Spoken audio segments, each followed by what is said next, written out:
Hello people! This is another episode of Luto Tayo. Pero syempre, paarte lang to. It is not extra special. It's just a basic recipe. Let's go! Ano ito? Oy Nina, let's go! Kala mo naman kung anong gourmet ang iluluto, no? Pero, ito na siya. The special of the hour. Bangus. Piprito tayo ng bangus. Makikipaglaban tayo sa bangus. Heto na. Etong ginagawa ko. Panoorin ninyo. Wow, panoorin. Parang kakaiba. So, yung bangus natin, pre-seasoned na. Before ko siya. After kong binili, pinaslice ko na rin pala sa supermarket. Tapos, linagyan ko na ng asin. But, dahil mistansya tayo, binibining tansya. We have to make sure na tama yung pagkakaasin. What do I do? Ang ginagawa ko, inuuna kong piniprito ang paboritong part ng madla, ang tail.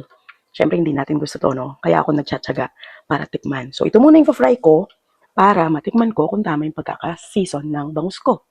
Try natin.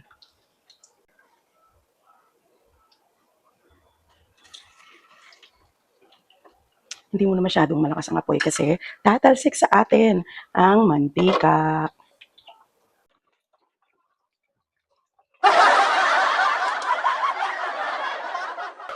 Oh, nagagalit na ang bangus natin. Nagagalit na. So people, we need to lower down the heat bago natin baliktarin kasi ayaw na nating mabiktima ng mga talsik, talsik, talsik, talsik, talsik. Ayun.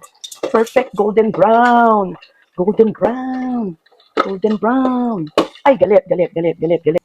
And alam nyo, I want and I prefer my fried bangus to be so moist and juicy inside and yet it has a little crisp on the outside, lalo na yung balat niya. Kaya naman, I play with the heat level of my kalan.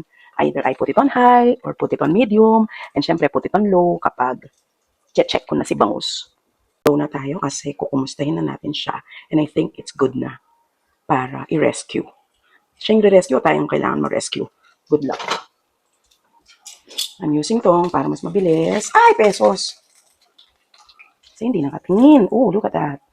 Brown, brown, brown. Actually, para sa akin, overcooked yon. Diyan ka muna. Siyempre, titikman na natin ang ating sample. Mainit. Kita nyo. Oh, crispy. Ay, luto. Oh. Smoking. Luto. Sana tama yung pagkakaasin. Mainit. Sandali. Blow. Palamigin ko muna. Tsaka diba ang tail matinik? Kailangan mo talagang i-check ng maigi kung hindi. Ay, matitinik tayo. Parang okay na siya sa akin. Yung balat. Meron na nga. Tama na. May asin na. Alam niyo, mag-abang pa kayo. Hindi lang pagpipirito ng bangus ang gagawin ko. Meron pa siyang another dish that I will make after. Abangan niyo yan. O hindi na. Let's go. So the rest of the pieces, go na natin lahat. Nakapatay yung aking kalan dahil mabilis silang magalit. Dali na, nasa na yung takip? OMG. OMG, OMG. Scary! Ready na ba? Ready na ba?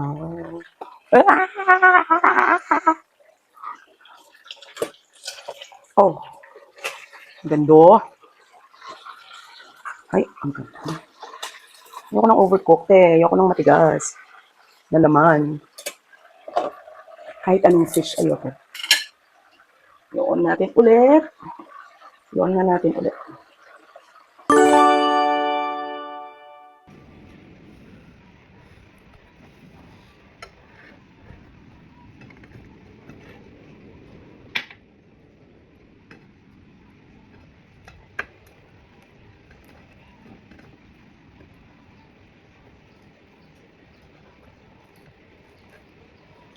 Perfect bite.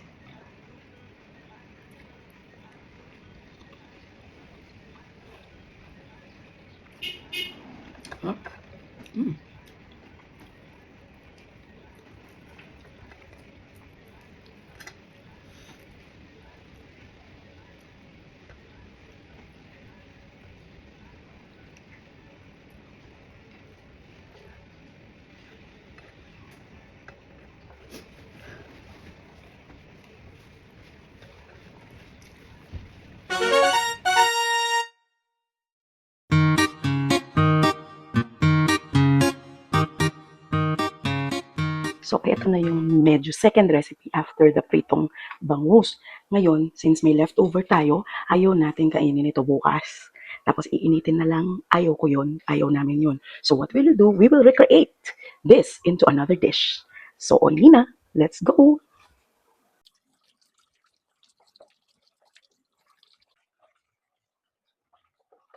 Dito sa kalamansi, I got 1, 2, 3, 4, 5, 6, 7. Dinagdagan ko para may extra sabaw yung ating lulutuin after.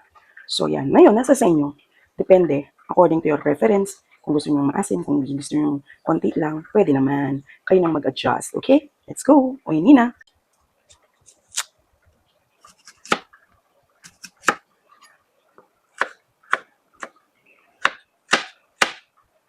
So itong mga perfect circles, gagamitin natin para pang garnish, tsaka yung ilalagay dun sa top. Pero itong mga punit-punit na to, gagamitin natin for sauteing or igigisa natin later. Yung ating bangus. Ganyan. Para pretty, set aside. Bakit kaya? Anong meron dito sa sibuyas na to? Yes, it is a red onion. They are red onions. Pero bakit ang dami niyang stain? Hindi ko rin alam. Bakit? Pagkatapos, lalagyan na natin siya ng ano to, onions, chopped onions. Kasi basically magigisa tayo. At meron akong pre-chopped. Salamat sa aking mga angels. China-chop nila to para sa akin. Tapos, ipi-freezer ko. So, anytime na kailangan ko siya, meron na agad. Salamat! Freshly fried ang fish. For me, kaya ayoko na siyang ulamin after tapos iinitin. Ayoko yung lasa niya. So, better recreate it. Just like this. Tapos, konting tubig. According to lasa. Kasi ayaw natin masyadong masabaw din. So, just enough. And then, toyo. Tapos, let it boil. Huwag niyong gagalawin, huwag ninyong hahaluin. Tatakpan lang natin ngayon, ha? Huwag nating hahaluin kasi magiging acidic yung ating lasa ng dish. Kunin ko yung takip. Takpan.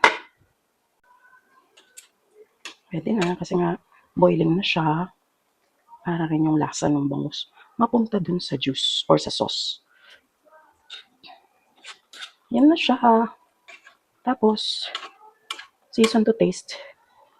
Pwede naman natin tikman yan. Mind you, people ha, pag tinikman ninyo, linuluto nyo, huwag diretso dito. Kukuha tayo ng pinaka-serving spoon natin, which is our spatula or our ladle.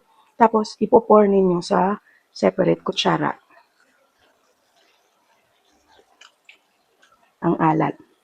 Kailangan natin remedyohin.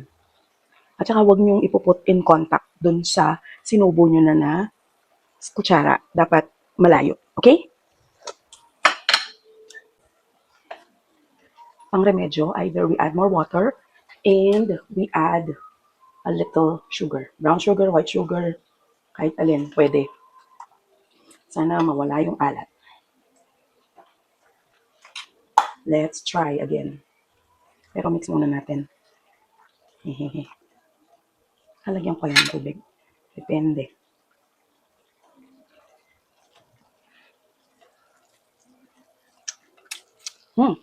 I think this is it. Perfect na. Try nyo rin. Uy, Nina. For the final touch, itong mga naka-set aside na onion ring, ipatong nyo lang. Nakapatay na yung ano niyan ha, yung kalan. So, ipapatong nyo lang dyan, tatakpan, or later, kapag isa-serve nyo, pwede nyo ipatong. Tapos na. Kasi kapag ngayong habang mainit, magandang ipatong nyo na para hindi siya masyadong fresh yung ating sibuyas. Para mas maganda at blended sa kanila. However, kung very much way into sibuyas kayo, okay lang kung fresh ninyong ilalagay upon serving. Oy Nina. Tapos na ang ating bangus bistek. Bistek bangus. Bistek bangus. Bangus bistek. Recipe ulit ng nanay ko. Oh, balo yun yan. Like, comment, share, subscribe, and hit that notification bell para updated kayo. Thank you for watching. Until our next one. Oy, bye!